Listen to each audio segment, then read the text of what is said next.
Welcome to the part 1 of the Pitman shorthand course. इस video में हम जानेंगे कि स्ट्रोक्स एंड कर्व्स क्या होते हैं। जैसा कि मैंने अपनी पहली इंट्रोडक्टरी वीडियो में बताया था कि short hand strokes and curves का कॉम्बिनेशन यूज़ करके लिखी जाती है। तो इस वीडियो में हम देखेंगे कि एक्चुअल में स्ट्रोक्स और कर्व होते क्या हैं। Okay, so let's see what is the stroke. Okay, well एक ऐसा कैरेक्टर है जो एक स्लैश के सिंबल जैसा दिखाई देता है। Okay, it can be inclined horizontal और on inclined on 30 degree as well.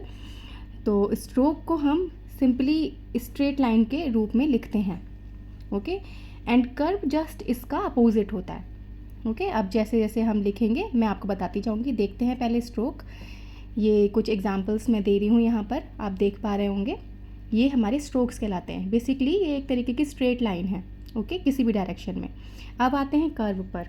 Curve क्या होता है? कर्व एक ऐसी लाइन होती है जो कंटिन्यूसली बैंड होती है और किसका कोई भी पार्ट हमारा एकदम स्ट्रेट नहीं होता है।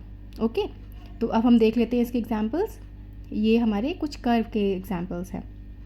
ओके, दिस ओके, वेल अब आप मेरे ख्याल से समझ गए होंगे कि कर्व और स्ट्रोक्स क्या होते हैं। अब बात आती है लाइट एंड डार्क की। So these strokes and curves can be light और dark.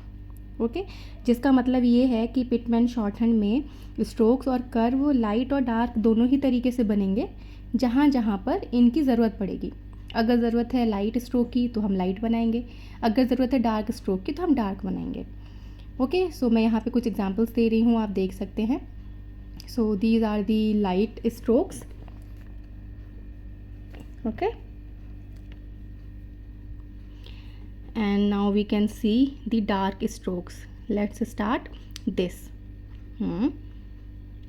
and this inclines. Okay, and now we can see the हमारे light curve और इसके बाद हमारे डार्क कर्व। ये हम ज़रूरत पड़ने के हिसाब से ही बनाएंगे, जैसे जैसे आप आगे सीखेंगे आपको पता चल जाएगा। ठीक है, सो हमने देख लिया कि हमारे कर्व और स्ट्रोक क्या होते हैं और लाइट और डार्क स्ट्रोक कर्व क्या होते हैं।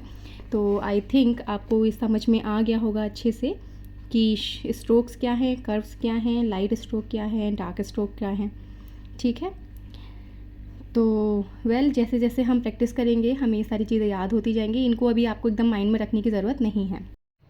सो that's all for this video. See you in the next part.